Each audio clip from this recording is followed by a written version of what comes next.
Hello everyone.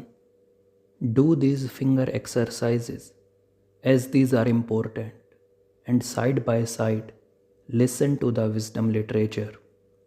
Knowledge, ज्ञान। ज्ञान एक पीढ़ी से दूसरी पीढ़ी तक पहुंचता है गुरु शिष्य की परंपरा के द्वारा। गुरु वो जो सही ज्ञान दे और शिष्य वो जो पूरे मन से ज्ञान को ले। अगर दोनों में से किसी ने भी अपना काम सही से नहीं किया तो ज्ञान आगे नहीं पहुंचेगा। लेकिन अगर मान लें कि एक गुरु के दो शिष्य हैं और गुरु ने दोनों को ज्ञान दिया, एक शिष्य ने पूरे मन से ज्ञान लिया लेकिन दूसरे की नीयत ही नहीं थी ज्ञान लेने की, क्योंकि उसके मन में लालच था, घमंड था, द्वेष था, जलन थी। तो क्या होगा?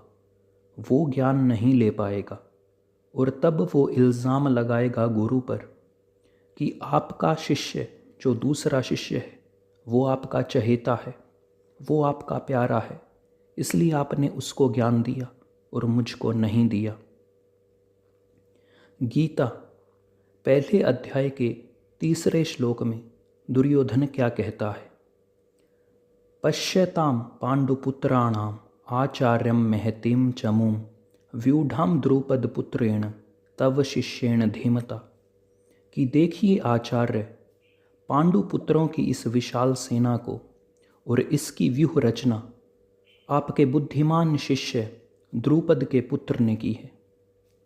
तो दुर्योधन इल्ज़ाम लगा रहा है अपने गुरु पर कि आपने पांडवों को और उनके साथियों को उचित शिक्षा दी लेकिन मुझे नहीं।